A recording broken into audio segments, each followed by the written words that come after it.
Assalamualaikum Bang Dullah. Waalaikumsalam warahmatullahi wabarakatuh. Baik, Bang Dullah, di pagi Ya, hari ini kita akan menyoroti ini kaitannya dengan, peringatan Hari Pendidikan Nasional kemarin ya, 2 Mei. Kaitannya ya, ada beberapa hal krusial yang disoroti oleh beberapa pihak, antaranya itu YLBHI yang menyoroti, masalah pendidikan di Indonesia ketika dikaitkan dengan korupsi. Ada yang melihat output dari pendidikan Indonesia itu belum menghasilkan akademisi, ilmuwan yang betul-betul anti korupsi. Belum lagi kasus-kasus korupsi di dunia pendidikan Indonesia masih ada. Namun kami juga ingin menyoroti ketika Bang Dullah ini kan sebagai pendidik gitu ya, sebagai pendidik. Masalah krusial pendidikan di Indonesia, masalah politisasi pendidikan dan ancaman kebebasan akademik. Ini juga kan yang sempat, mencuat gitu ya di negeri kita. Begitupun kalau sudah bicara mengenai kesejahteraan guru, dosen, lalu mahalnya biaya pendidikan dan juga kualitas pendidikan yang masih buruk. Kami ingin pencerahan dari Bang Dullah mengenai hal ini. Bagaimana Bang Dullah mengawali dialog kita? baik. Terima kasih para pendengar Radio Silaturahim yang insya Allah berkati Allah selalu pada hari Jumat pagi yang berkah ini.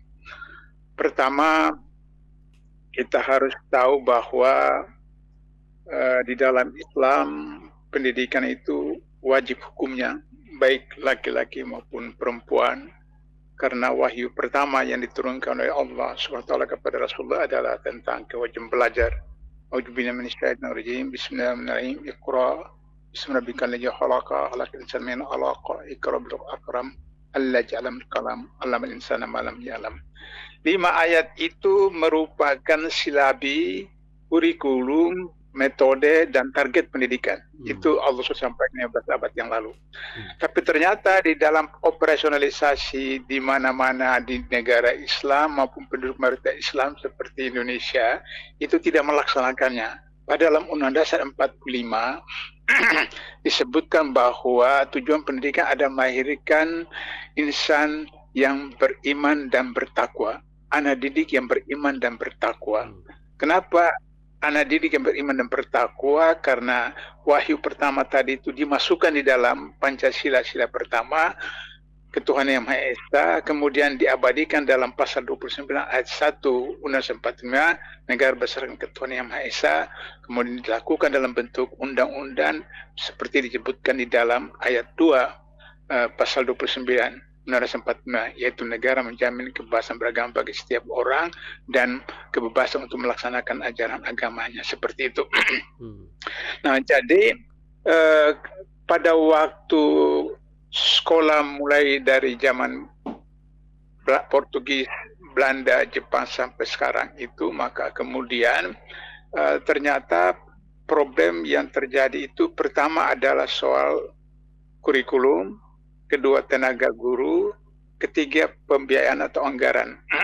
Nah, pada waktu Masyumi berkuasa tahun 50, maka Menteri Pendidikan dari Masyumi itu menetapkan bagaimana pendidikan itu sesuai dengan kemampuan potensi daripada anak didik, di mana misalnya kalau diperlukan laki-laki dan perempuan dipisahkan, itu dipisahkan, jika tidak, tidak. Itu di dalam Undang-Undang Pendidikan Nasional ditetapkan oleh Masyumi pada waktu berkuasa 50 sampai 55, itu seperti demikian. Dan kemudian pada waktu kita merdeka itu 50% bangsa Indonesia itu buta huruf, 50%. Nah, sehingga begitu maka pendidikan itu menjadi sesuatu yang sangat wajib. Tapi ketika terjadi perpindahan kabinet dari Masyumi kepada PNI, maka kemudian pendidikan itu dikembalikan kepada pola penjajah barat. Sehingga begitu maka agama itu hanya mendapat dua sesi, 45 menit, 1 jam setengah di dalam kurikulum baik SD, SMP, SMA sampai universitas, seperti itu. Nah, jadi itu soal kurikulumnya. Yang kedua tentang pendidiknya. Tentang pendidiknya itu adalah bahwa seorang guru itu adalah pendidik dan juga pengajar. Pengajar dan pendidik. Saya ketika masih SD sampai SMU, kalau saya lihat guru saya jalan, saya sedang bermain-main itu, saya terus lari sembunyi, takut apa namanya, karena saya takut nanti dimarahi kenapa bermain apa segala macam. Sampai SMA itu masih seperti begitu saya terhadap guru. Tapi hari ini Mas Angga, anak-anak murid SD, SMP, apalagi SMU dengan gurunya, Pak Guru minta rokoknya, seperti itu. Nah, jadi murid sekolah minta rokok dari gurunya, seperti itu. Dan ada juga guru yang kemudian kasih rokok kepada muridnya. Kalau yang di SMU misalnya seperti itu. Nah, kenapa? Karena guru itu kemudian menjadi pengajar, bukan pendidik. Kenapa seperti demikian? Salah satu penyebabnya pada Orde Lama, Orde Baru, bahkan juga barangkali sampai sekarang itu lapangan kerja terbatas, maka kemudian akhirnya orang terus mau menjadi apa saja. Salah satunya adalah guru. Karena apa namanya sekolah-sekolah swasta apa segala macam. Nah, ketika dia jadi guru, itu dia tidak punya latar belakang sebagai guru, sekolah guru, sehingga kemudian dia mengajar seperti memberi ceramah kepada satu seminar dan seterusnya. Kenapa saya katakan itu? Karena ini pengalaman pribadi saya. Pengalaman pribadi saya ketika saya masih mahasiswa tingkat 1, kemudian sudah itu ada teman dari murid teman saya itu mahasiswa punya teman anak SMU. Nah, kemudian belajar sama dia. Waktu itu masih aljabar, belum matematik namanya, aljabar ilmu purwa, ilmu sudut. Lantas kemudian teman saya itu beritahu sama teman SMU-nya itu sama Bang Abdullah. Bang Abdullah itu apa namanya? Dia eksata, Fakultas Teknik. Waktu itu saya Fakultas Teknik UNAS. Nah, lantas kemudian saya semacam kursus begitulah di tempat di asrama seperti itu. Lantas kemudian sekali waktu gurunya itu pindah. Gurunya pindah kemana? Terus mereka perlu guru, maka kemudian murid itu mengatakan, itu ada Pak Abdullah yang tinggal di asrama HMI di sana. Maka saya kemudian minta mengajar di situ, di SMA-nya itu. Nah, ketika saya mengajar sekolah swasta, biasa sekolah swasta itu tempat kumpul anak-anak kolong apa segala macam seperti itu, jadi bandelnya nak terusnya. Ketika saya lagi menerangkan di papan, murid di belakang itu main bercanda apa segala macam, maka segitiga panjang, segitiga besar itu saya lempar itu pelajar itu sebelah ke kanan dadanya. Jadi kalau saya sekarang itu saya ingat kisah masa dulu itu, saya biasa menertawai diri sendiri. Kenapa? Karena saya tidak belajar ilmu pendidikan. Saya tidak punya belajar pengalaman bagaimana jadi guru. Jadi saya hanya mengajar pengetahuan saya dan seterusnya, tapi tidak mendidik seperti itu. Nah, itulah problem yang kedua hari ini, mulai dari Orde Lama, Orde Baru sampai sekarang. Yang ketiga soal pembiayaan. Pada zaman Orde Baru, anggaran pendidikan itu setiap tahun antara 5 sampai 6%. 5 sampai 6%. Itulah sebabnya maka kemudian guru-guru itu mengajar pagi, mengajar siang, mengajar sore, mengajar malam. Satu hari bisa 3 kali mengajar. Dari SD, SMP, SMA karena penghasilannya sangat kecil seperti itu. Nah, ketika Orde Reformasi, Undang-Undang Dasar 45 di amandem dimasukkan 20%. 20% dibanding dengan 6% itu 3 kali lipat kan? Seperti hampir 4 kali lipat seperti itu. Tapi ternyata pendidikan kita malah lebih merosot daripada zaman Orde Lama apapun Orde Baru seperti itu. Kenapa? Karena 20% dari APBN itu bukan digunakan untuk membiayai sekolah di bawah Kementerian Pendidikan dan Kementerian Agama, tapi juga digunakan untuk membiayai sekolah-sekolah kedinasan. Jadi sekolah yang dipunyai tentara, sekolah yang dipunyai polisi, sekolah yang punya kejaksaan, sekolah yang dipunyai Kementerian Keuangan, sekolah yang dipunyai Kementerian Hukum dan lain-lain. Jadi kantor kementerian-kementerian itu punya sekolah-sekolah. Dan itu biayanya dari 20% ini. Sehingga akhirnya yang real buat Kementerian Pendidikan dan Kementerian Agama itu sedikit sekali seperti itu. Nah, akibatnya maka kemudian tetap saja anggaran pendidikan yang diterima oleh sekolah, oleh universitas, oleh fakultas, oleh akademi itu tetap terbatas sehingga fasilitas bagi murid-murid sekolah, fasilitas terhadap mahasiswa itu tetap terbatas. Kemudian apa yang diterima oleh guru atau dosen itu juga terbatas. Nah, Tetapi ada yang disebut dalam ilmu korupsi yang pengalaman saya di bidang korupsi itu, bahwa ada yang disebut dengan apa namanya politik corruption. Politik korupsi itu ya. Jadi korupsi politik adalah korupsi melalui kebijakan, peraturan, undang-undang dan macam-macam yang seakan bagus, tapi sebenarnya untuk kepentingan golongan kelompok tertentu. Maka kemudian ada yang disebut dengan apa namanya tunjangan profesi. Jadi tunjangan profesi. Nah, tunjangan profesi itu bagi guru atau dosen itu dia harus mencapai ini, sehingga kemudian dia akan dapat apa namanya tunjangan profesi. Ada yang sampai jutaan, sampai kemudian belasan juta juga kalau dosen profesor apalagi seperti itu. Nah, saya ketika menjadi direktur pasca sarjana di salah satu sekolah swasta, universitas swasta di Sumatera Selatan, saya kemudian memecat salah seorang kaprodi saya. Kenapa saya pecat kaprodi saya itu? Karena dia kemudian main dengan mahasiswanya soal angka, soal nilai dan seterusnya seperti itu. Kemudian salah satu dosen yang lain saya kasih SP1 peringatan pertama. Kenapa? Karena dia sering kemudian terlambat masuk kelas, kemudian dia mengajar dan kemudian pelajar mahasiswa itu kecewa, semacam komplain karena diulang-ulang saja apa dan seterusnya. Dan saya tanya guru itu, kenapa? Ya saya sibuk buat ini Pak, karena tuntutan daripada Kementerian Pendidikan. Harus buat ini untuk bisa kemudian mendapat status untuk dapat sertifikat profesi seperti itu. Jadi guru, dosen itu sibuk dengan persoalan-persoalan administratif, sehingga kemudian dia tidak bagaimana menyiapkan bahan kuliah, bahan ajar, dan meningkatkan kualitasnya. Saya tanya sama salah seorang dosen saya waktu saya jadi direktur pasca, saya kok nggak pernah lihat Anda belajar, ada membaca dan seterusnya. Dia sambil ketawa, saya kan dosen Pak Abdullah. Loh, emangnya dosen tidak perlu belajar lagi? Kenapa? Karena dia sibuk dengan urusan-urusan administrasi seperti itu. Padahal hari ini seorang mahasiswa atau dosen itu punya pengetahuan, informasi lebih tinggi daripada guru atau dosennya. Kenapa? Karena kalau guru yang biasa mengajar pagi, siang, sore, malam untuk mengejar gaji, dia punya HP biasa, muridnya atau mahasiswa itu punya Android.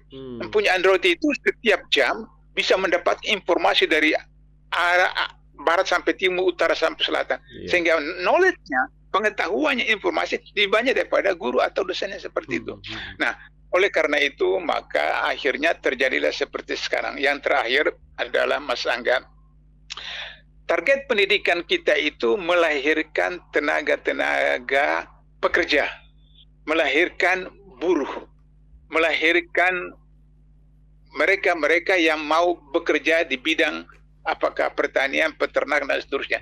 Bukan orang yang disebut dengan istilah Al-Quran itu ilmuwan, al-ilm. Ilmuwan itu adalah plural dari al-ilm. Alim orang yang berilmu, ilmuwan ada orang yang ulama. Al-ulama warasatul anbiya. Orang-orang alim itu pewaris nabi. Jadi sehingga dengan begitu maka kalau disebut seorang pakar sejarah maka dia alim. Ada 10-100 orang ahli sejarah maka disebut ulama. Seorang sarjana insinyur yang melaksanakan ilmunya dengan benar untuk mendapat ridha Allah, dia alim. 10 sarjana insinyur, maka mereka disebut ulama. Nah, dalam Al-Quran disebutkan bahwa ulama itu adalah orang yang paling takut kepada Allah. Nah, karena itu maka kata Rasulullah ada ulama su. Ada ulama yang betul-betul takut kepada Allah, tapi ada juga ulama su, yaitu ulama yang jahat. Nah, hari itu tergambar hari ini di mana ada rektor, ada purek, ada dekan, ada guru ditangkap oleh penegak hukum, khususnya KPK, karena mereka adalah ulama-ulama su, ulama-ulama jahat, bukan ulama sebagai pewaris Nabi. Satu data di KPK itu adalah dari 1.500 orang yang ditangkap KPK dari 2004 sampai sekarang, sering saya katakan ini, 86% itu adalah sarjana, Mas Angga. 86%. Ada S1, ada S2, ada S3, ada profesor, dan mayoritas adalah S2. Nah, itulah problem pendidikan nasional kita sekarang, sehingga demikian Menteri Pendidikan sekarang ini kan seorang ateis. Saya kenal bapaknya. Jadi saya tahu dia ateis. Saya kenal bapaknya Oh. karena eh, bapaknya itu seorang lawyer dan pernah sama-sama saya 1 bulan di KPK dan kemudian menangani kasus pelanggaran kode etik oleh seorang pimpinan KPK selama 1 bulan. Zuhur asar kami sholat berjamaah dan dia tidak pernah sholat. Dia tidak pernah sholat. Kalau dikatakan bahwa nanti sholat di rumah, pulang kantor itu jam 5 dari KPK Kuningan. Kuningan kita tahu macetnya luar biasa. Sampai di rumah jam berapa, dia terus sholat di mana, seperti itu. Nah, jadi saya tidak heran ketika anaknya ini jadi Menteri Pendidikan, lantas membuat kebijakan-kebijakan karena dia pemilik ojek, terus pendidikan kita mau diojekkan seperti itu, maka saya bisa mengerti karena saya kenal bapaknya. Peribahasa Melayu itu mengatakan bahwa buah itu jatuh tidak jauh dari pohonnya. Jadi karena itu maka kenapa misalnya Gibran jadi wakil presiden tentu tidak akan beda jauh dengan bapaknya yang Joko yang bla bla bla bla seperti begitu.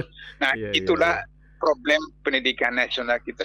Saya simpulkan bahwa untuk bisa menyelamatkan negara ini, maka kembalikan pendidikan nasional sesuai dengan sila pertama, Ketuhanan Yang Maha Esa, kemudian pasal 1 ayat 1 pasal 29, sehingga dengan begitu maka sesuai dengan Undang-Undang melahirkan anak didik yang beriman dan bertakwa. Insya Allah 2045 bisa menjadi Indonesia berkah. Itu Mas Angga tentang pendidikan nasional. Baik. Berarti optimisme output dari dunia pendidikan saat ini untuk menjadi generasi-generasi anti korupsi menurut Bang Dullah itu masih jauh apa sudah bisa kita katakan sudah menuju ke sana? Oh, jauh sekali. Jauh sekali. Bahkan bertolak belakang seperti itu. Artinya bahwa begini, saya apa yang saya katakan berdasarkan pengalaman-pengalaman. Ada saya waktu membimbing seorang mahasiswa untuk menyusun skripsi atau tesis, saya lupa itu atau tesis 2. Dia datang ke ruang saya biasa masuk kantor jam 7, pulang sampai jam 9 malam di kantor, di kampus. Nah, dia datang, kemudian habis maghrib, kemudian bimbingan selesai, terus dia pulang. Di atas meja saya itu ada bungkusan. Terus saya bilang, ini barang kamu, bungkusan kamu. Dia bilang, untuk Bapak itu, Pak. Terus saya lihat, buka, itu pisang Ambon 2 sisir, 2 sisir. Terus saya katakan, kamu ini mau lulus atau tidak? Mau lulus, Pak. Kalau begitu, bawa ini. Jadi, mahasiswa itu supaya mau dapat angka baik atau lulus, bawa oleh-oleh, bawa hadiah, Nah, sehingga dengan begitu, maka ketika dosen atau guru menganggap bahwa itu tidak menjadi persoalan, maka kemudian akhirnya mendorong mahasiswa itu untuk kemudian melakukan apa yang disebut dengan penyuapan atau gratifikasi atau hadiah. Sehingga akhirnya kemudian dia terbiasa dan Indonesia orang timur itu nggak sampai hati, nggak tegaan. Dia sudah kasih ini, dia sudah kasih ini, bahkan kemudian mungkin motor, mungkin sepeda, mungkin mobil, apa segala macam. Lantas kemudian ya sudah, dia tidak harus lulus, tapi lulus. Dia nilai C jadi A atau B seperti itu. Nah, itu problem, sehingga oleh karena itu maka harus dikembalikan kepada Undang-Undang 45 yang asli, di mana target pendidikan itu adalah melahirkan anak didik yang beriman dan bertakwa sesuai dengan ayat kelima daripada Wahyu pertama surat Al-Alaq tadi itu, Mas Angga. Kita ingin meyakini para akademisi gitu ya, para pendidik harusnya kan berpikir keras gitu ya. Kalau saat ini itu sepertinya KPK itu tidak ada faedahnya karena kasus korupsi ini makin merajalela gitu. Harusnya dari bidang pendidikan itu bisa ngambil peran yang lebih gitu, Bang Dullah. Kalau ada pemikiran gitu gimana, Bang Dullah? Jadi sekarang itu malah kemudian KPK menjadi sarang korupsi seperti itu.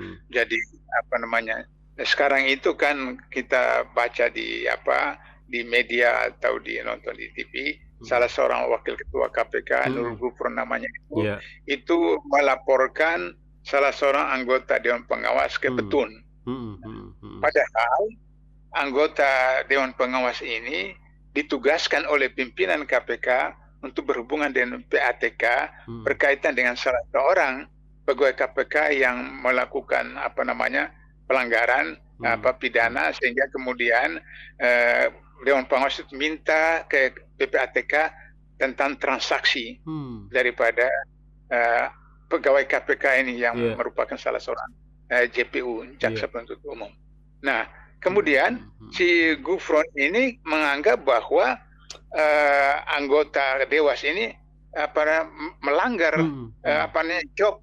Padahal itu tidak melanggar job karena saya dalam 8 tahun di KPK 3 kali menjadi anggota komite etik, kalau sekarang namanya Dewan Pengawas, itu 2 kali jadi ketua, 1 kali jadi anggota.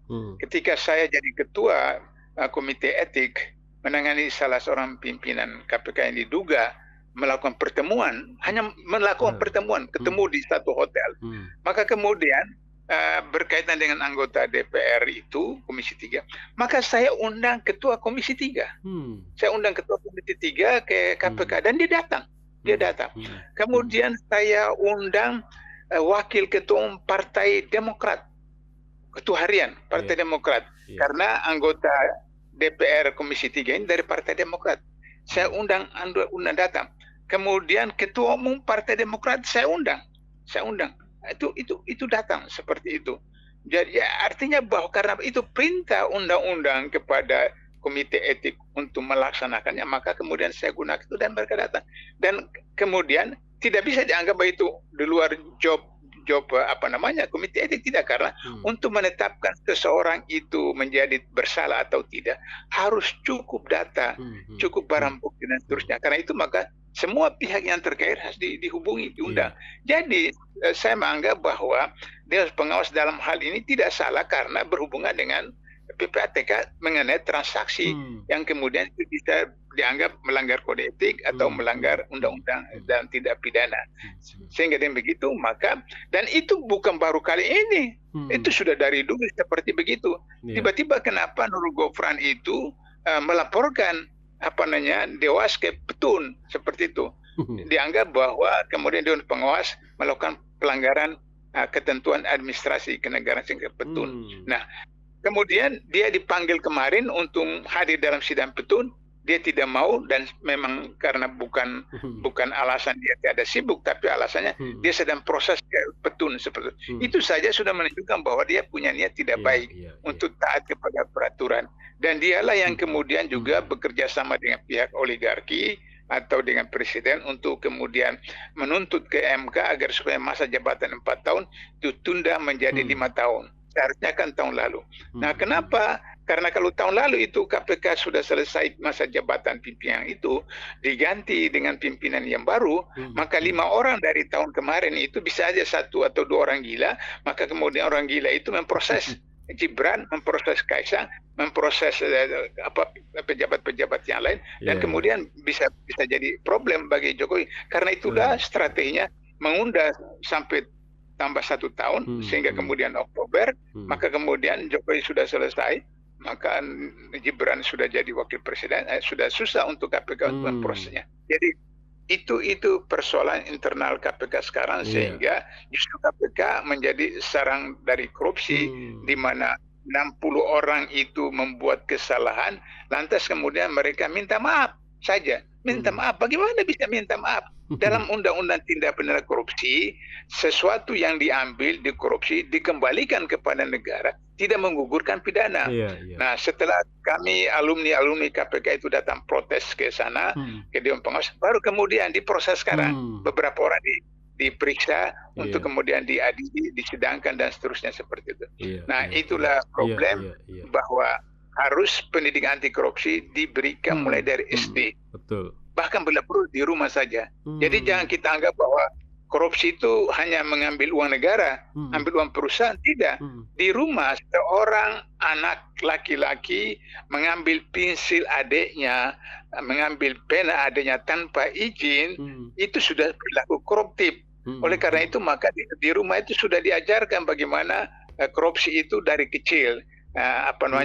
Abang, adik, kakak, adik punya barang mau ambil, pinjam, kemudian dikembalikan. Itu sudah dari sejak di SD seperti itu.